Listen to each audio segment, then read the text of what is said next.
Welcome to the First Unitarian Universalist Church of Rochester. For more than 150 years, ours has been a congregation of open minds and loving hearts, celebrating wisdom from many sources, many spiritual paths, and many identities. Your faith, your doubts, your questions, your hopes for our world are welcome here. Our doors are closed because our hearts are open, living our values of care and compassion. You can join us online for Sunday services and Sunday coffee hour. Soon on Facebook and in email, you'll hear about newly forming groups this fall. My hope is that everyone can find at least one way to connect with a small group or a forum, a chalice circle that will begin this fall, Sunday coffee hour or other opportunities. More to come, more details to come, and share your hopes or ideas with us. Reach out to the church if you have ideas for ways to get connected, or if you yourself are in need of any resources or support. Even though our doors are closed, our church, its mission, and its living is wide open. And save the date for Sunday, September 13th for our annual water communion. We'll have a ritual to begin our regular year. This year, of course, it's going to look different, but we'll be sharing details soon about an outdoor ritual after the morning online service here at the church, as well as church curbside to-go kits for every household to lift your spirits as we head into the fall. We will work together to have a safe and a soulful fall together, so there'll be more details to come. Each week, our offering goes to support people within and beyond this church. This week, it's our collection split between our Human Needs Fund, which provides emergency financial assistance to members and friends, and general support for our church's mission. Thank you for your generosity during this time. You can give at uurochmn.org/give. And finally, in the words of the Reverend Eliza Tupper Wilkes, minister of this church in the 1870s, may our faith in humanity and our message of hope and good cheer light our way. It's good to be together.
This is the Unitarian Universalist Church. This is the Church of the Flaming Chalice. This is the Church of the Open Mind.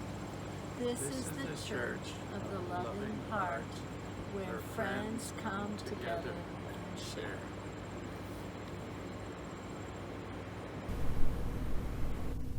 We gather together to worship as free people in a country that has a long history of freedom of thought and belief.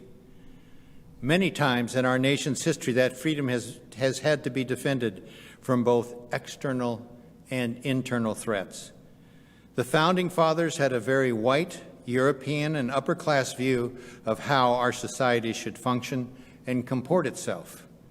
Over time and with much struggle, we've evolved the concepts of our nation to include the ideals of universal suffrage, participation of all classes of our society, and the banishment of racial supremacy. These ideas still have a significantly long way to go to come to a full acceptance and maturity in our nation, and are under attack by powerful forces. This can leave us feeling helpless and hopeless. Nothing is worse than feeling impotent in the face of injustice. The best way to fight this ennui is to do what we can with what we have. One of the most important things to do is to participate in the political process and vote. Vote for the individuals that will continue to fight for universal suffrage and uphold the principles that you believe in. That means voting as early as you can if you are voting by mail, or using a drop-off box so you can avoid the mail altogether. If you're going to vote in person, be prepared to come early and stay late until the job is done. Bring a mask, pack a snack if you need to. We must not let anyone take away our vote. Be willing to state your beliefs rationally and calmly to anyone who is willing to listen. Listen to your neighbors and see where they are coming from. With understanding, you can approach them in ways that can be constructive. When needed, show up where you can, do the most good with your presence and support. Be the voice for dialogue and peace. The job for making this a just and equitable world is not done. The way to move forward is to keep taking a step at a time towards that shining city on the hill of peace and justice.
Sunday morning. So we've been talking a lot about what it means to make a difference in the world and care for other people and be there for them. Well, one of the things we're talking about today is empathy. So this book is entitled I Am Human. It's a book by Susan Verde with illustrations by Peter Reynolds. I was born, a miracle, one of billions, but so unique. I am human, and I am always learning. I'm finding my way and choosing my path on this incredible journey. I have big dreams. I see possibility. I have endless curiosity. I make discoveries. I have a feeling of wonder, and I am amazed by nature. I have a playful side, and I find joy in friendship. I am human. But being human means I am not perfect. That's for sure. I make mistakes. I can hurt others with my words, my actions, and even my silence. I can be hurt too. I can be fearful of things I don't yet understand, and I can be timid to try something new. I have a heavy heart when I feel sadness. I am human. But then I remind myself that because I am human, I can make choices. I can move forward.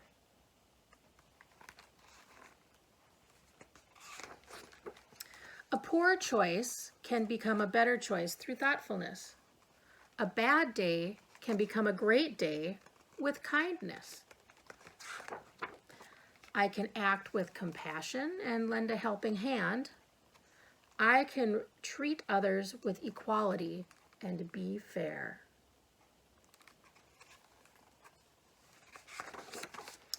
I can choose not to fight, but listen to common ground. I can say I'm sorry and ask for forgiveness. I am human. I am one of billions, but I am unique. And these are the things to remember. I'm not alone because I am connected to my friends, to my family, to the world. We are all human together. And that's an important thing to remember is, although we remember that we are individuals human, other people around us are human too, and people make mistakes. And I will keep trying to be the best version of me because I am full of hope. I am human. So it's important to give yourself a break every now and then, but also give others a break. But more importantly, you can use what you have that makes you human to see the human in others also, and to be there for them and help them and show empathy and compassion. So I challenge you to go out and find the humanness in everyone.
Good morning.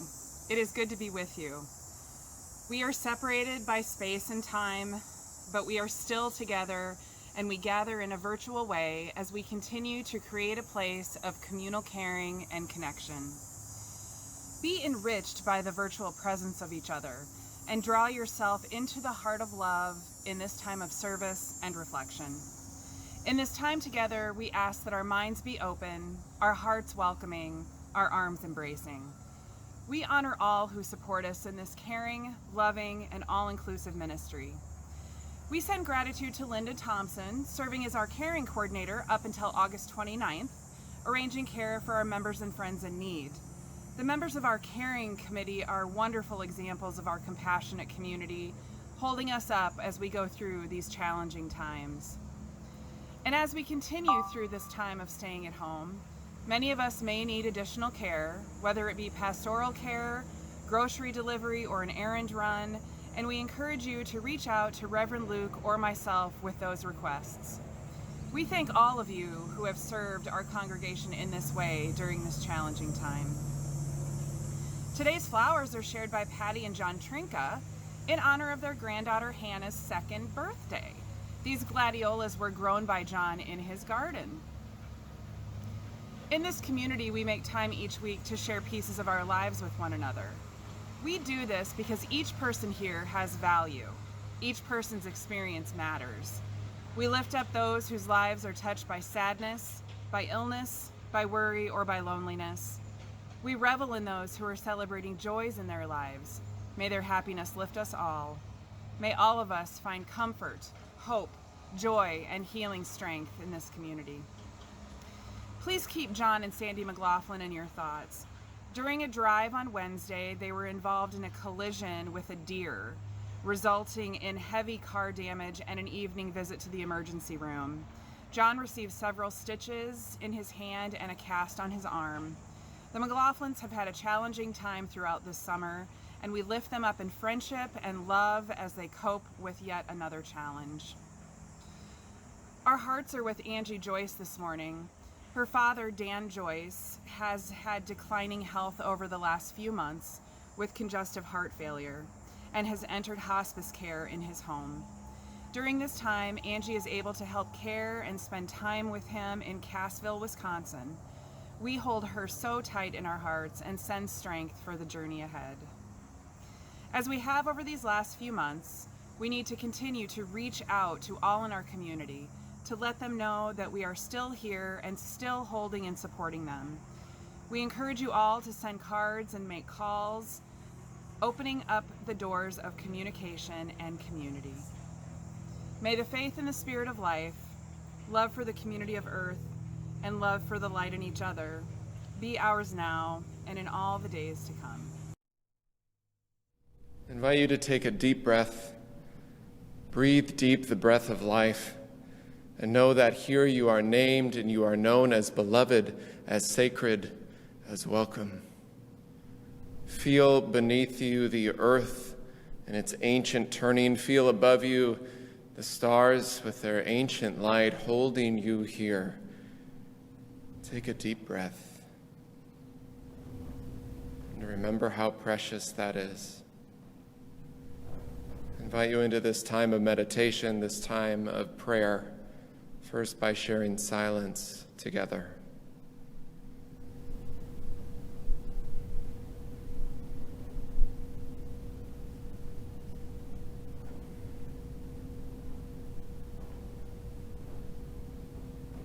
Spirit of life and source of love, God of 1,000 names and beyond all naming, it can feel like too much these days. For some, too much silence, idleness, and stillness, with forethought of grief at a fall still unsettled. For some, it's too much noise, not enough space on the calendar, in the home, in the heart, to hold work and school and family and still be able to breathe. May we find in this time our resilience and our strength. May we lean into, acknowledge, affirm our exhaustion, our weakness, and know we're doing what we can. It is hard, and we are no less beloved for grieving this world, and also for loving those small moments of joy and respite we can find. Help us to practice gratitude in whatever form it takes, in whatever way we can, in whatever time we find, to be grateful for this breath, this moment, this day. We hold all those who suffer in mind, in body, or spirit. I invite you to bring the names that you're holding in your own heart this day in joy or in sorrow, celebration or concern, and silently or aloud now in this sacred hour to speak their names.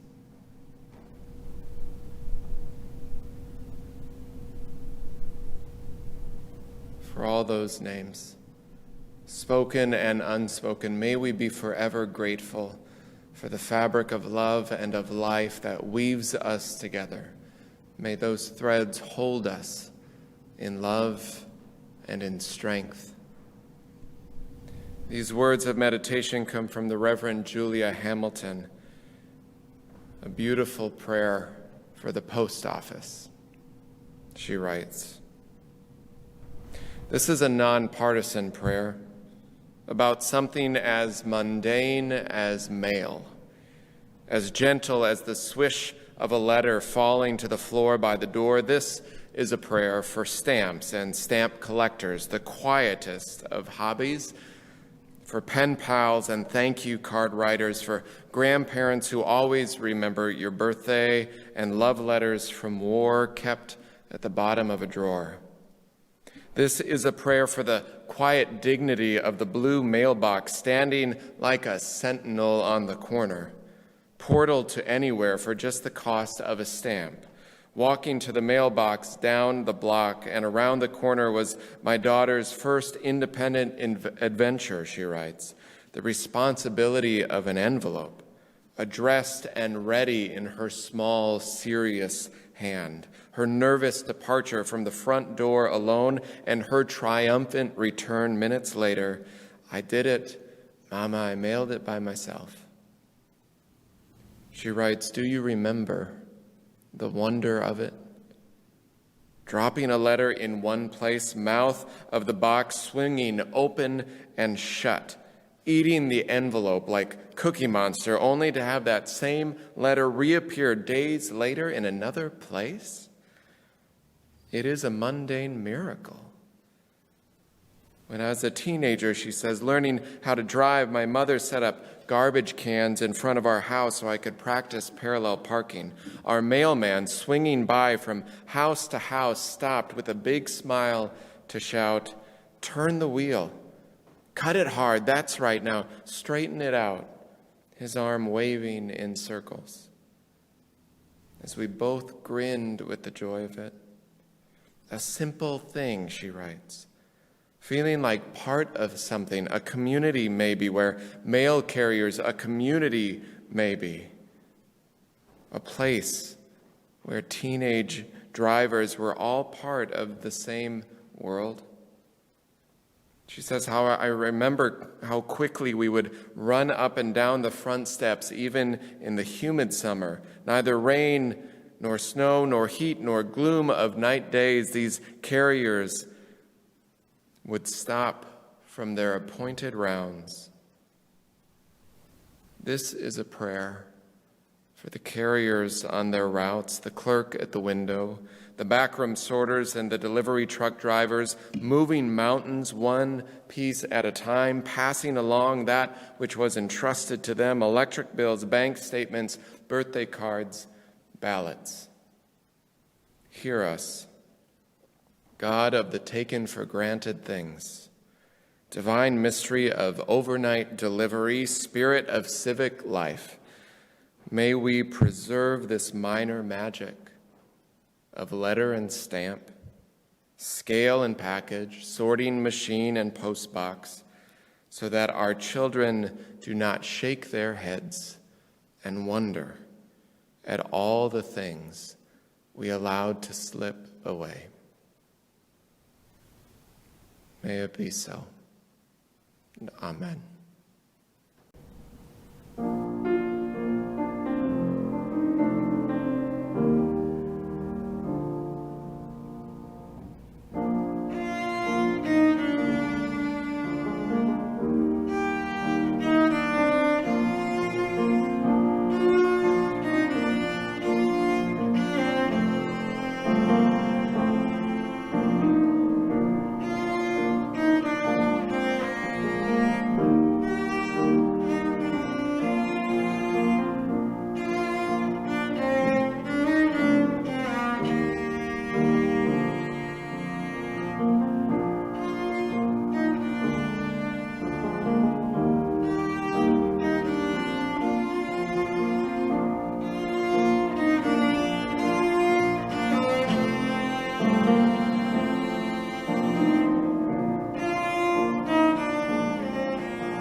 Our reading today is Leaf Blowers by Lynn Ungar.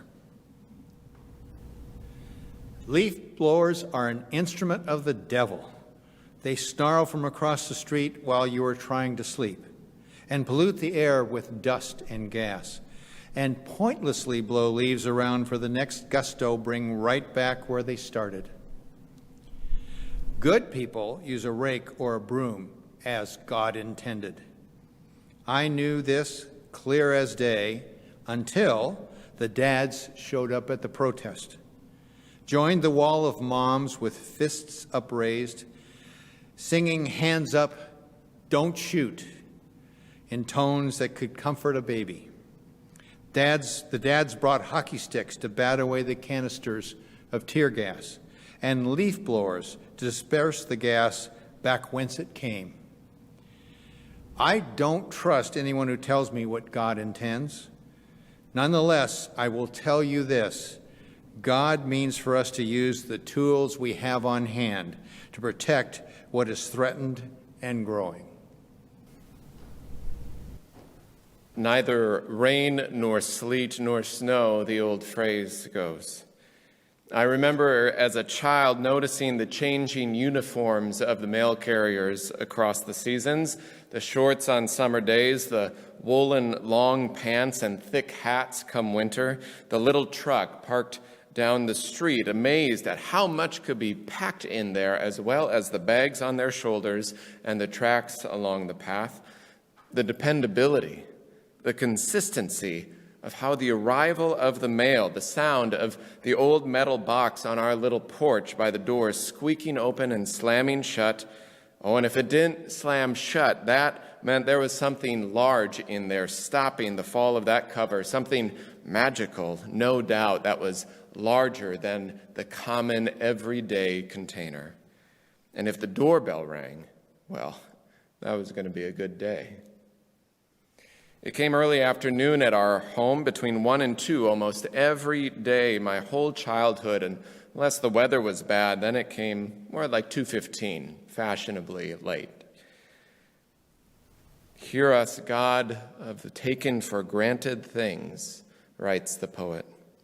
Divine mystery of overnight delivery, spirit of civic life, may we preserve this minor magic of letter and stamp, scale and package, sorting machine and postbox, so that our children do not shake their heads and wonder at all the things we allowed to slip away.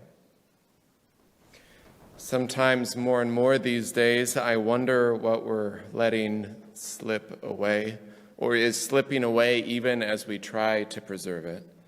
It can get grim pretty quick these days when something as solid and dependable, weathering every storm like the Postal Service, is under attack.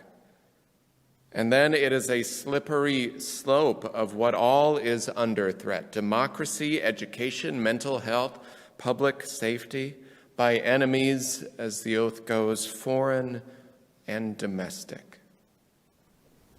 You begin to wonder what is holding still in these days.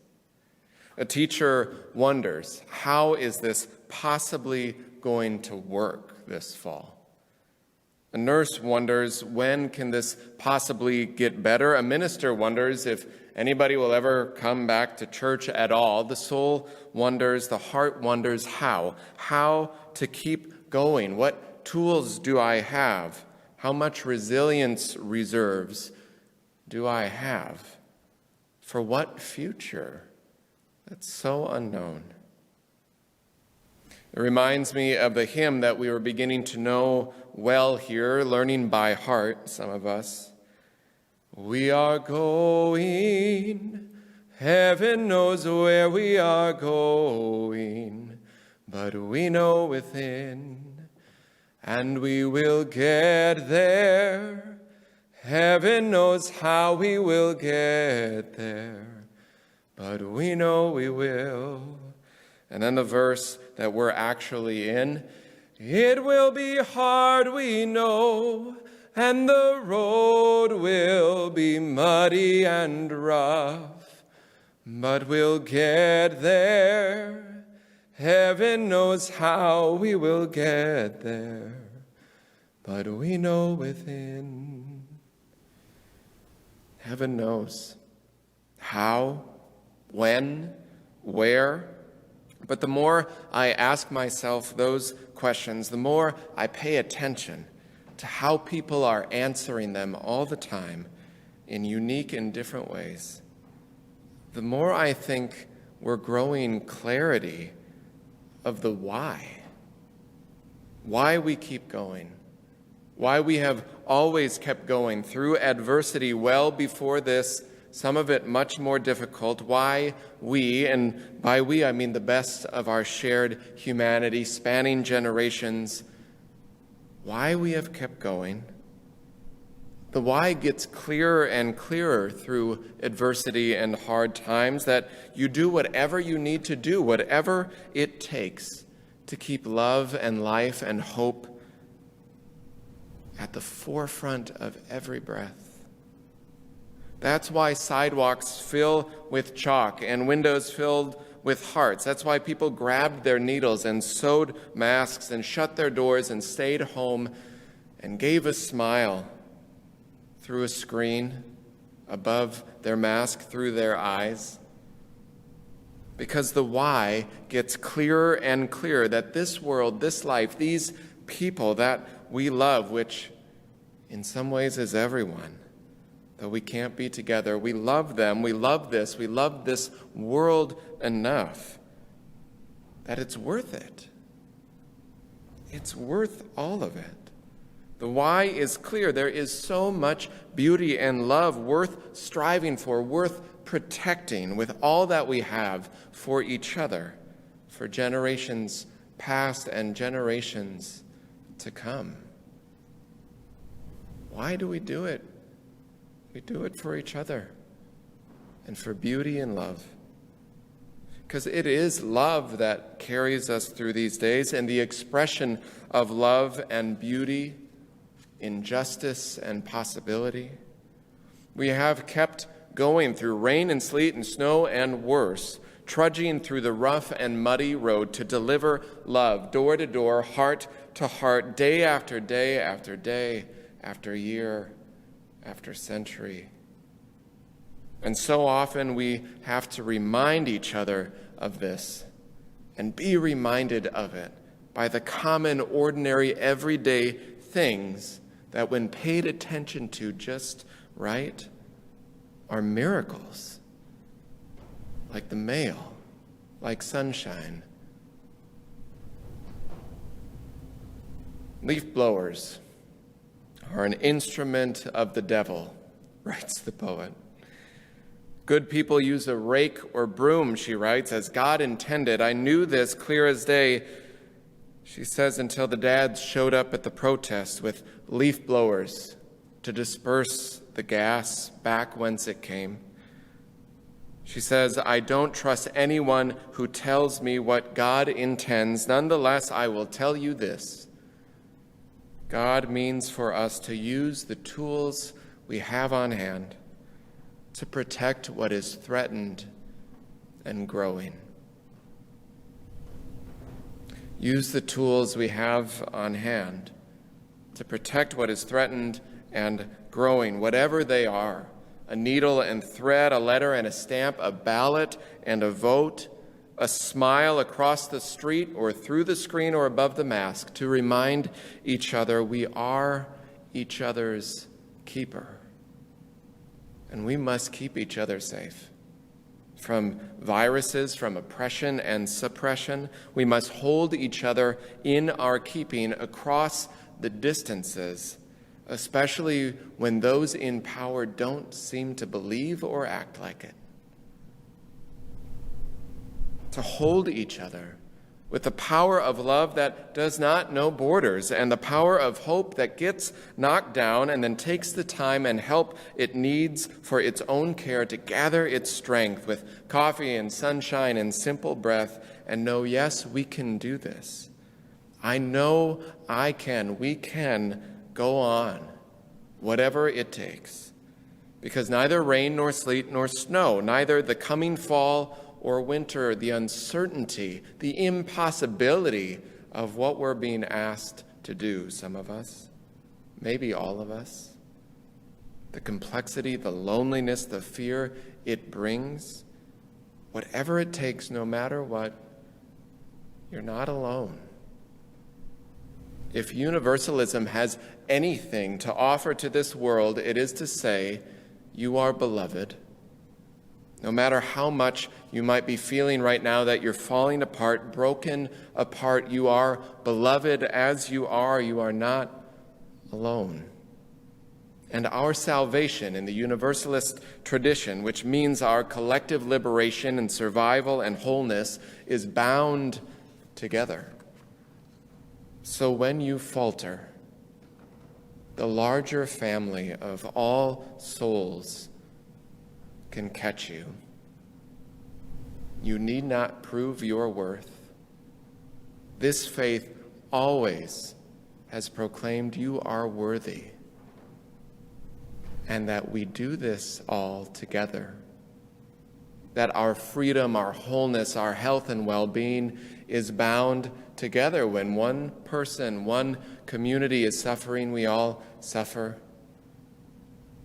When one person, one community rejoices, we rejoice together.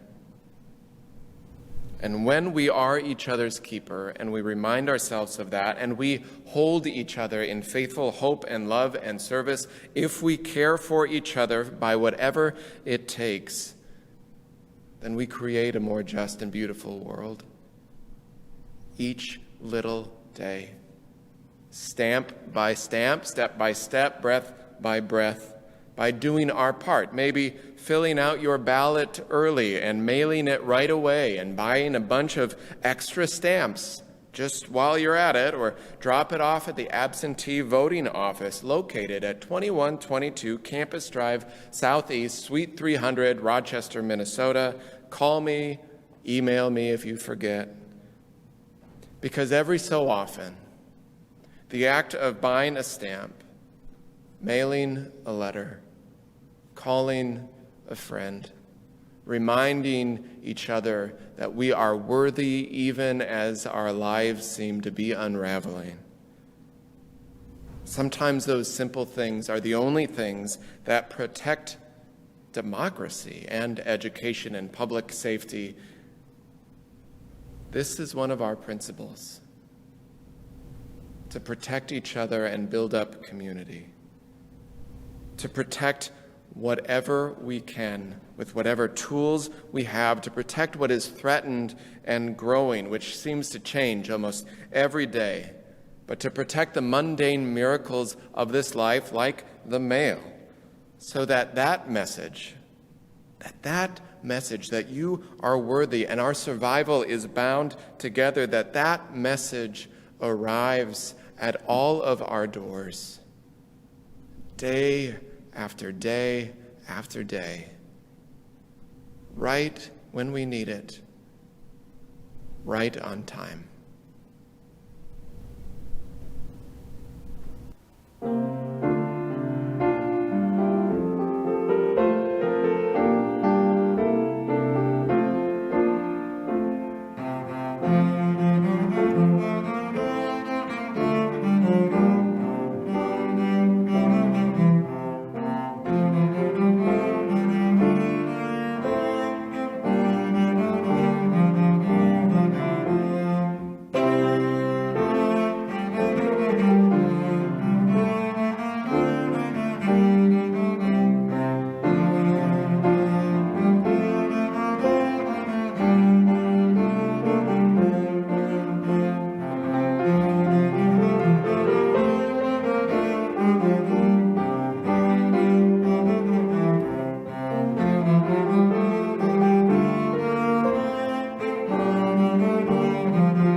Whatever it takes.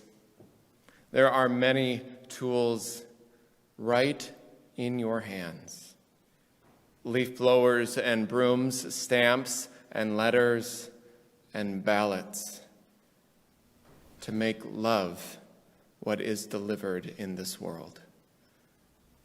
It will be hard, we know, and the road will be muddy and rough, but we'll get there. Amen.